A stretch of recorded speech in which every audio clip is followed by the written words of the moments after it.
Welcome back to Cos NFT. Today we're diving into the brand new Shadow Leap event, an intense server versus server invasion system. If you want to level up, earn special currency, and compete against other server, this video is for you. Let's get started. What is Shadow Leap? Shadow Leap is a competitive event where much server invade each other to compete for territory, taxes, and special currency called Shadow Leap points.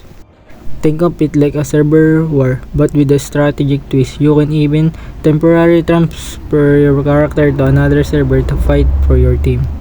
Group matching. Here's how the group matching system works. During the Shadow Leap period, servers that are eligible to invade each other automatically grouped together. Players can invade any server within the same group. This ensures fair matchmaking and allows multiple servers to compete at the same time, making the event highly competitive and dynamic. Your account must meet these requirements. Requirements: account level 50 or higher, no character pending deletion, all character must be in town, at in or applying to a guild except guildmaster, mailbox must be empty, no item register in marketplace or trade, hunting helper auto switch must be turned off, no items in hunting helper inventory. The best part, joining Shadow Leap is free, no scores or special item required to invade. Character transfer mechanics. All your characters will be temporarily transferred to the invaded server. Important, any existing character on the target server will be permanently deleted, so make sure there's nothing important there. You will return to your original server during the event, but if you don't return before it ends, your character will remain on the invaded server. Plan your transfer carefully and double check your character before moving.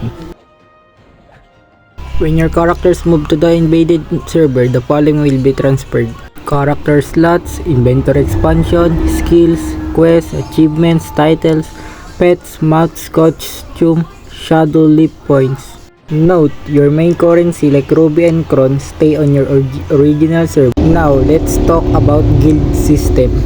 If you have a guild, you can transfer it during the invasion. Your guild must be level 30 or higher, and storage must be empty. The guildmaster tracks the data, keeping the guild name, level, currency, and skills. After that, you receive a guild transfer ticket to move the invaded server. Next, let's talk about territory bosses. One of the most important objectives in Shadow Leap. Defeating them can earn your guild territory rewards and accumulated taxes, so planning your attacks is key. Spawn rules. Here how territory bosses appear. Territory bosses only spawn during the Shadow Leap period. After the event ends, they won't appear for the next 2 weeks. But don't worry, territory taxes continue to accumulate even during this non-spawn period.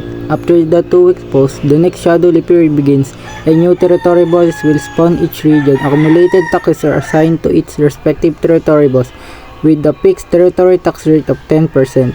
Tax accumulation. Territory bosses accumulate taxes over a 3-week cycle. First, during Shadow Leap, the boss is active collecting taxes for the territory. Second, non-spawn period, the boss is inactive but taxes keep accumulating. Lastly, during the next Shadow Leap period, the guild that defeats the boss with the highest contribution will receive the accumulated taxes. So that's everything you need to know about Shadow Leap in Rohan 2.